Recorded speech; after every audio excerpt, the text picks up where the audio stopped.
Hoje daremos início, então, à nossa primeira personagem, que é Sarai. Sarai significa minha princesa. Eu vou ler com vocês o livro de Gênesis, no capítulo 16, versículos de 1 a 15. Ora, Sarai, mulher de Abrão, não lhe dera nenhum filho.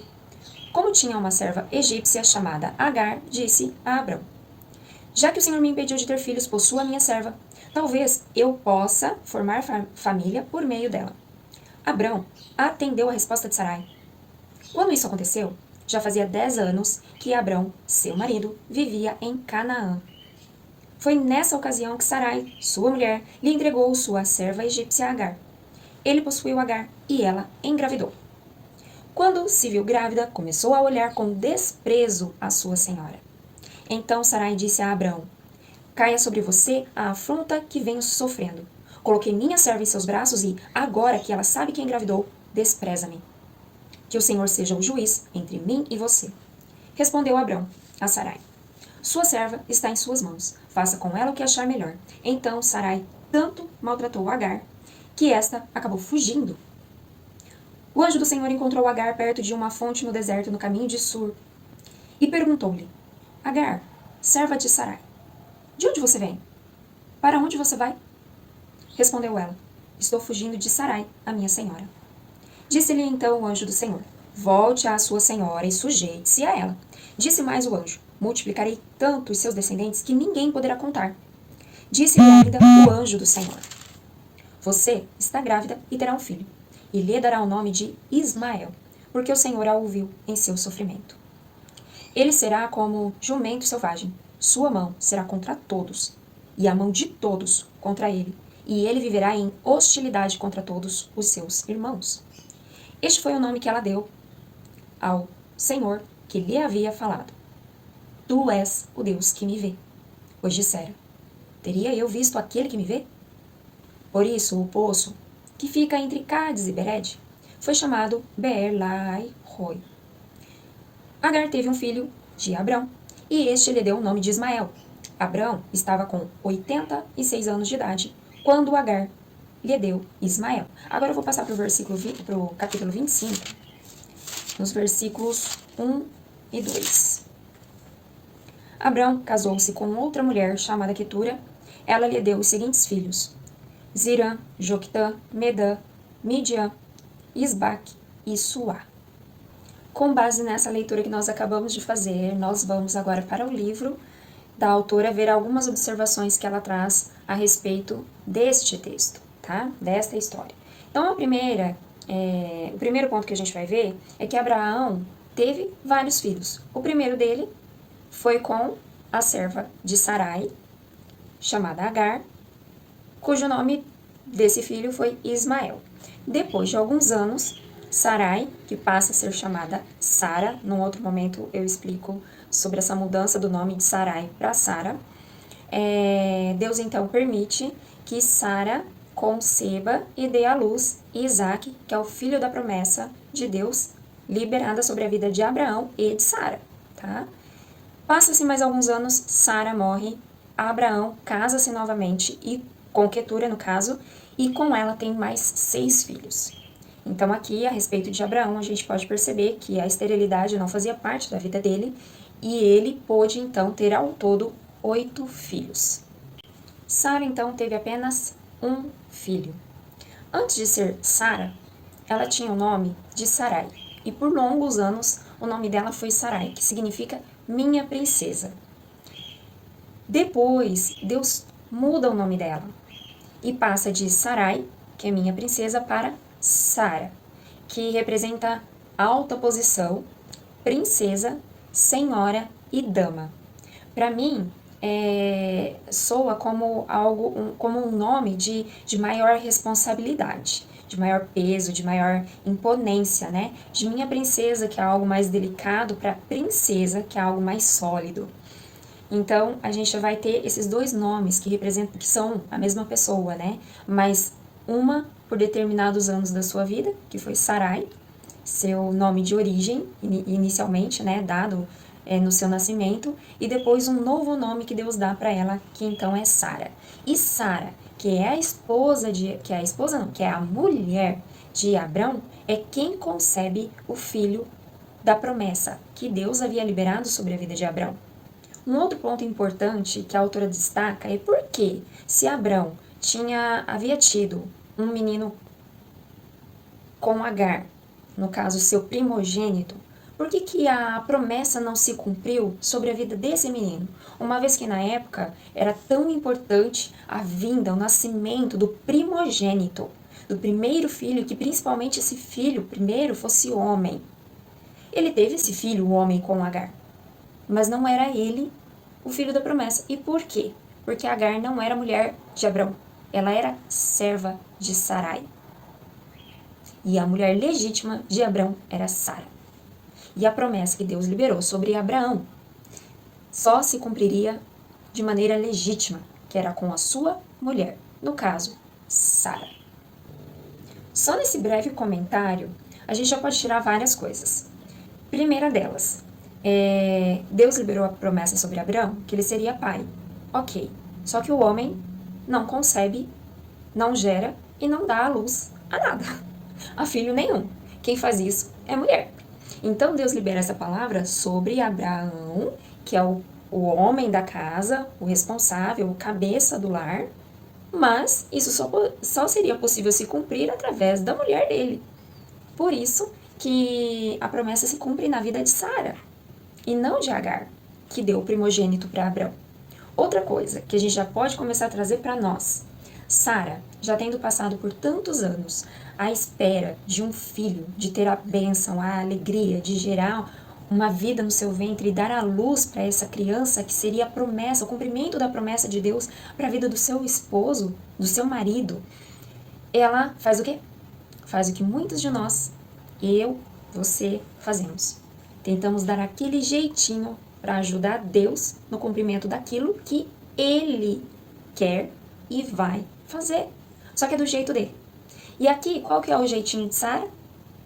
Ela, vendo a sua impossibilidade de gerar esse filho, vendo que ela era de fato estéril, ela entrega outra mulher para o seu marido, para que esta outra conceba no lugar dela. Gente, isso é possível? Não é. Porque quem vai conceber é a outra. Quem vai gerar essa vida dentro dela é a outra. E quem vai dar a luz é a outra, não é ela. Mas na sua angústia, na sua aflição, nesse tempo de espera que ela teve que passar, ela acaba tendo essa decisão. Que, na força do seu braço, inicialmente ela acha que vai resolver o problema, mas que, na verdade, piora, potencializa. Porque daí ela vê tudo aquilo que ela gostaria de viver se cumprindo na vida de outra mulher. E aí, Sara tem um grande problema. Porque aí, Agar, se vendo nessa posição e vendo que ela pôde conceber e que o problema da esterilidade realmente estava na vida da sua senhora e não na vida de Abraão, ela começa a se achar, porque é ela quem vai dar o filho que Abraão tanto espera. E nisso, acaba tendo uma rivalidade entre as duas. Tanto a serva não obedece mais à sua senhora, quanto a senhora pega a birra da sua serva. E elas discutem tanto que a gente, lendo aqui na Bíblia, né, o texto que a gente leu, Agar se sente tão maltratada, é tão maltratada por Sara, que ela acaba não aguentando e fugindo do lugar onde ela mora e vai para o deserto, mas lá o anjo do Senhor tem um encontro com ela e aí é outra história. Deus é um Deus de aliança. Deus é um Deus que é fiel. Deus é um Deus que tem propósitos. E Deus é um Deus que cumpre as suas promessas. Deus certamente, então, seria fiel à própria palavra que ele liberou e cumpriria a sua promessa, só que da maneira dele, no tempo certo dele. Só que Sara, ela não entendia quais eram os propósitos de Deus sobre a vida dela. Porque uma vez olhando para... Isso é o que acontece com a gente também, tá? Olhando para nós, para nossa realidade, para as situações, as circunstâncias nas quais a gente vive, principalmente quando a gente entende ou acredita que Deus também liberou alguma promessa sobre a nossa vida e essa promessa demora, a gente começa a olhar somente para o tempo de espera, para as dificuldades que surgem ao longo do tempo e para o não cumprimento dessa promessa. Só que a gente não entende a amplitude dessa promessa. E que esta promessa, ao se cumprir na minha vida, como se cumpriu na vida de Sara, não dizia respeito somente a ela. Por que eu digo isso? Porque a promessa que Deus liberou sobre a vida desse casal e que só se cumpriu quando Sara pôde conceber e dar à luz ao seu filho Isaque, é que Deus prometeu a Abraão uma grande descendência, da qual não se poderia contar. E essa descendência que viria através de Isaque, depois Jacó e outros mais, viria Jesus. É a descendência da qual nasceria Jesus. Ou seja, o tempo de espera que Sara teve que passar para ter o filho dela, que foi o único que ela teve, e teve já em velhice muito avançada, onde, humanamente falando, não se havia possibilidade nenhuma de se gerar filhos, porque ela concebeu, deu à luz aos 90 anos, Deus permite que essa promessa venha justamente nesse momento. Por quê? Voltando, os propósitos de Deus vão além daquilo que nós compreendemos. E quando tem uma promessa que é de Deus, ela acontece por meio de milagre, para mostrar que de fato vem dele e que aquilo que ele tem para entregar para nós e fazer depois é muito maior do que nós e do que nós esperamos. Então Sara precisava passar pelo tempo que fosse necessário para que todas as suas possibilidades se esgotassem. Ou seja, que possibilidades são essas? Todos os jeitinhos que ela poderia dar para ajudar Deus de certa forma, para que a promessa se cumprisse, precisavam ser zeradas.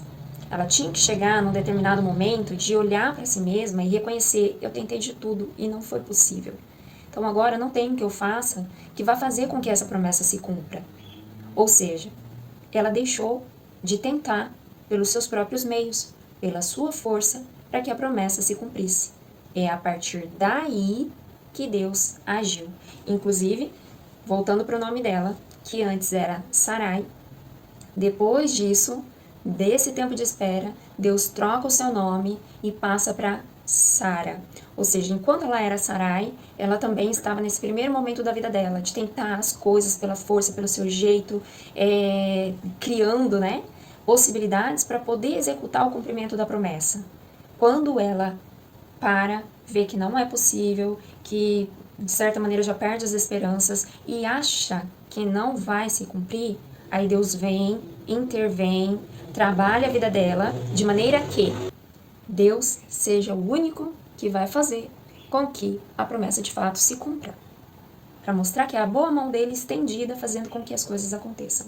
E a partir daí, ela já madura, tendo adquirido tantas experiências, tendo passado por momentos tão difíceis, ela compreende que essa dependência tem que ser somente do Senhor. Só que ela ainda tinha suas dúvidas. Porque quando o anjo do Senhor anuncia que no outro ano ele voltaria e veria Sara com o filho nos braços, o que ela faz? Ela, no seu secreto, dá uma risadinha. Eu não gerei até hoje. Agora que eu não tenho a possibilidade, eu vou gerar filhos. Já foi. Não dá, não é mais para mim. Mas é nesse momento em que ela não vê mais possibilidade, é que Deus, de fato, cumpre os seus milagres. Aí eu trago agora, então, essa história para mim e para você. Quantas vezes nós agimos da mesma maneira que Sara agiu? Recebemos uma promessa, nós entendemos que é algo de Deus para nós, e nós, querendo receber, tomar posse dessa promessa, viver esse presente de Deus para a nossa vida, a gente toma iniciativas, na nossa força, no nosso jeito, para que elas se cumpram, e ao invés de se cumprirem, elas tardam. Por quê? Não porque Deus está tardando, mas porque nós estamos tendo atitudes que não é para a gente tomar.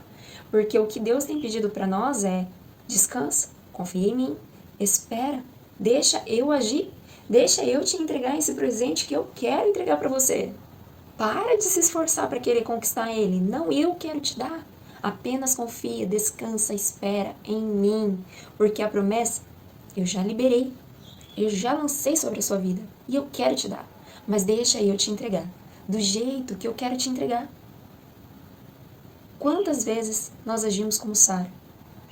De repente seja esse o momento que você deva refletir sobre algo na sua vida, que é uma promessa, você entende que é algo de Deus para você, e que você se vê nessa mesma condição de Sara, tentando fazer as coisas na sua força, e você vê que ao invés de melhorar a situação, elas pioram.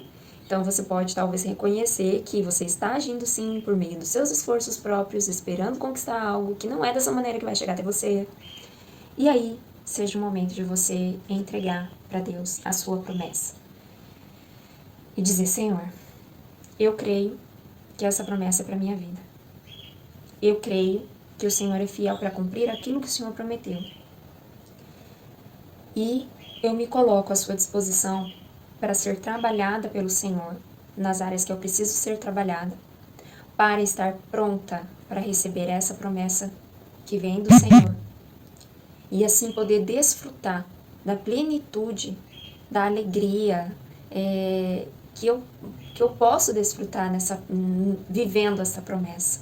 E principalmente desfrutar de tudo isso na alegria do Senhor, dando glórias ao Senhor, porque foi Ele quem trouxe até mim essa promessa. Foi Ele quem realizou essa promessa na sua vida. Deus não vai nos entregar algo enquanto este algo estiver ocupando o lugar de Deus em nós. Porque, como Pai que Ele é, e como Deus que Ele é, Ele precisa estar em primeiro lugar na nossa vida. Uma vez que essa promessa, esse presente de Deus, estiver ocupando um espaço na nossa vida que ocupe o lugar de Deus, e a gente coloque Deus aqui embaixo, e coloque essa promessa em primeiro lugar, essa promessa se torna um Deus na nossa vida. E Deus não divide a glória dele com ninguém. E essa promessa, por mais bênção que seja, é Ele que quer dar. Então, Ele é o dono. Essa promessa não pode ser maior do que o dono. Então, Ele precisa estar aqui, no lugar dele, que é dele, que pertence a Ele, para que esta bênção, para que esta promessa ocupe o lugar que deve na nossa vida e cumpra o seu propósito na nossa vida, no lugar certo, de maneira que a gente reconheça que essa bênção, que essa promessa veio do Senhor. E com isso a gente acaba dando graças a Ele, reconhecendo que veio dele e podendo viver na plenitude, da maneira correta, da maneira perfeita, sem perder Deus como prioridade na nossa vida e usufruir então das promessas que Ele liberou sobre nós. Mas enquanto isso estiver invertido, pode ter certeza, não vai receber. Não vai receber porque Deus é um Deus zeloso, tá? E Ele conhecendo a mim e a você, Ele não vai entregar. Se essa promessa tiver ainda a possibilidade dentro de nós, no nosso coração, de ocupar um lugar de Deus na nossa vida, Ele não vai entregar. Por amor a nós, por cuidar de nós, por saber quem nós somos. Aí Ele vai demorar. Enquanto você e eu insistirmos nisso aqui e não nele como prioridade, pode ter certeza, vai continuar esperando. Então decida, por mais que doa, abrir mão dessa promessa no sentido de entregá-la totalmente para o Senhor, para que Ele sim tome o lugar dele e Ele entregue essa promessa para você. Espero que isso faça sentido na sua vida, que você possa refletir sobre isso, analisar a sua história, analisar o que Deus tem falado ao seu coração, conseguir entregar sob os cuidados dele de maneira completa toda a sua vida, para que Ele seja aquele que te conduza em todos os caminhos, para que se cumpra a linda história que Ele escreveu para você, assim como eu quero viver os planos e as promessas e a história que Ele escreveu para mim. Até a próxima personagem. Deus abençoe.